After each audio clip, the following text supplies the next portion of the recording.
Last time ನಿಮ್ಮ ಕುಚುಕು ಗೆಳೆಯನ್ meet ಮಾಡಿದ್ದೀರಾ? ಏನು ಅನ್ಸೋಣ? ಏನು ಅನಿಸಲಿಲ್ಲ. ಆಮೇಲೆ ಮೀಟ್ ಮಾಡಿದ್ದೀರಲ್ಲ, ನಮ್ಮ ವರ್ತೂರು ಸಂತೋಷ್ ಅಣ್ಣನಲ್ವಾ, ಸಿಕ್ಕಾಪಟ್ಟೆ ಖುಷಿ ಆಯಿತು. ನನಗೂ ಖುಷಿ ಆಗ್ಬಿಡ್ತು. ಯಾಕೆಂದರೆ ವರ್ತೂರ್ಗೆ ಹೋಗೋಕೆ 3 ಗಂಟೆ ಬೇಕಾಗೋದು. ಅವ್ರು 3-4 ಸರಿ ಕರೆದ್ರು, ಬನ್ನಿ ತೋಟಕ್ಕೆ ಬನ್ನಿ ಅಂತ. ಅಣ್ಣ ನೀವು ಊರಿಗೆ ಬರೋಕ್ಕೆ 3 ಗಂಟೆ ಆಗ್ಬಿಡ್ತದೆ, ಇಲ್ಲಿ ಟೈಮ್ ಇಲ್ಲ, ಬರೋಕ್ಕಾಗಲ್ಲ ಅಂತ ಹಿಂಗೆ ಕಾಗೆ ಹಾರಿಸ್ತಿದ್ದೆ. ದೇವ್ರ ದಯಿಂದ ಅವರೇ ಅಕ್ಷಯ್ ಸ್ಟುಡಿಯೋಗೆ ಬಂದುಬಿಟ್ರು, ಸವಿರುಚಿ ಪ್ರೋಗ್ರಾಮ್ಗೆ.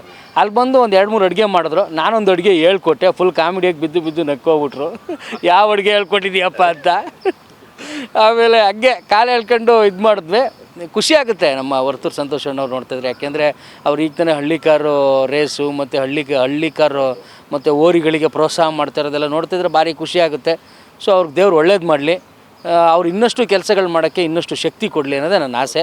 ಯಾಕೆಂದರೆ ಫ್ರೆಂಡ್ಶಿಪ್ಪಲ್ಲಿ ನಾನು ಏನೂ ಅಪೇಕ್ಷೆ ಮಾಡಲ್ಲ, ಅವರು ಏನೂ ಅಪೇಕ್ಷೆ ಮಾಡಲ್ಲ. ಸೊ ಅದಕ್ಕೋಸ್ಕರನೇ ಎಷ್ಟೇ ದಿನಗಳಾಗಲಿ ನಾವು ಫೋನ್ ಮಾಡದೇ ಇರಲಿ, ಅದೇ ಬಾಂಡಿಂಗು, ಅದೇ ಪ್ರೀತಿ, ಅದೇ ವಿಶ್ವಾಸ ಖಂಡಿತವಾಗ್ಲೂ ಇರುತ್ತೆ. ಯಾರನ್ನ ಮೀಟ್ ಮಾಡಿದ್ರಿ ನಿಮ್ಮ ಫ್ರೆಂಡ್ಸ್? ಅದೇ ನಮ್ಮ ಬೆಂಕಿ ಬಂದಿದ್ಲು. ಆಮೇಲೆ ಬೆಂಕಿ ನೋಡಿ ಖುಷಿ ಆಗೋಗ್ಬಿಡ್ತು. ಯಾಕೆ ಗೊತ್ತಾ, ಬೆಂಕಿ ಎಂಥದ್ದು, ಬೆಂಕಿ ಅಂತಲೇ ಒಂದು ಲಾಕೆಟ್ ಮಾಡಿಸ್ಕೊಂಡ್ಬಿಟ್ಟಿದ್ದಾಳೆ. ಪೆಂಡೆಂಟು ಚಿಕ್ಕದು ಬೆಂಕಿ ಅಂತ. ಭಾರಿ ಖುಷಿ ಆಗ್ಬಿಡ್ತು. ನಾನೇ ಅಲ್ವಾ ಅಲ್ಲ, ಕೊಟ್ಟಿದ್ದಾರೋ ಏನೋ ಗೊತ್ತಿಲ್ಲ, ಕೇಳಲಿಲ್ಲ. ಏನಮ್ಮ ಬೆಂಕಿ ಅಂತ ಪೆಂಡೆಂಟ್ ಮಾಡಿಸ್ಕೊಬಿಟ್ಟಿದ್ಯಾ ಅಂದೆ. ಹಂಗೆ ಮಚ್ಚ ನಾವು ಅಂದು. ಆಮೇಲೆ ಭಾರಿ ಖುಷಿ ಆಯ್ತು ನನಗೆ. ಯಾಕೆ ಬೆಂಕಿ ಅಂತ ಹೆಸರಿಟ್ಟಿದ್ದೆ ನಾನಲ್ವಾ, ಅದು ಪೆಂಡೆಂಟ್ ಲೆವೆಲಿಗೆ ಬಂದಿದೆ ಅಂದರೆ ಭಾರಿ ಖುಷಿ ಆಯಿತು. ದೊಡ್ಡ ಮಟ್ಟಕ್ಕೆ ಬೆಳೀತಾ ಇದ್ದಾರೆ, ಅವಳು ಬಿಸ್ನೆಸ್ ಎಲ್ಲ ಮಾಡ್ತಾಯಿದ್ದಾರೆ. ಭಾರಿ ಖುಷಿ ಆಗುತ್ತೆ.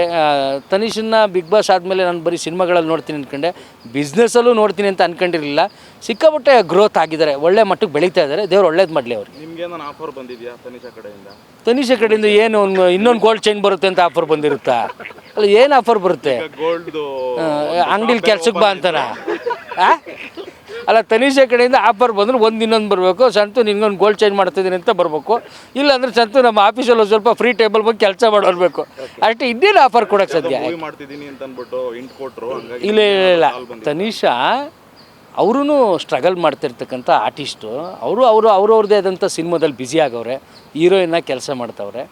ಮಾಡಲಿ. ಆಮೇಲೆ ನಮ್ಮ ಅವಶ್ಯಕತೆ ಇದ್ದಾಗ ಖಂಡಿತ ಹೇಳ್ತಾರೆ. ಯಾಕೆಂದರೆ ನನ್ನ ಕ್ಲೋಸ್ ಫ್ರೆಂಡಲ್ಲಿ ಅವರು ಒಬ್ಬರು. ತನಿಷಾ ಖಂಡಿತವಾಗ್ಲೂ ಗುಡ್ ಹಾರ್ಟ್ ಹೇಳ್ತಾರೆ. ಆ ಥರ ಕೆಲಸ, ಆ ಥರ ಯಾವುದಾದ್ರು ಒಂದು ಪ್ರಾಜೆಕ್ಟ್ ಸ್ಟಾರ್ಟ್ ಮಾಡಿದರೆ ಖಂಡಿತ ಹೇಳ್ತಾರೆ. ಜಸ್ಟ್ ಜೋಕ್ಸ್ ಅಪಾರ್ಟ್ ಅದು ಹೇಳಿದ್ದು ಚೆನ್ನಾಗಿದೆ. ಬಟ್ ನಾನು ನನ್ನ ಹೆಂಡತಿ ಅಲ್ಲಿಗೆ ಹೋಗ್ಬೇಕು ಅಂದ್ಕೊಂಡು ಹೋಗೋಕ್ಕೆ ಆಗಿಲ್ಲ. ಖಂಡಿತ ಇನ್ನೊಂದು 2-3 ದಿವಸದಲ್ಲಿ ಅಲ್ಲಿಗೆ ಹೋಗ್ಬಿಟ್ಟು ನಾಳೆ ಹೋಗೋಣ ಅಂತ ಅಂದ್ಕೊಂಡಿದ್ದೆ.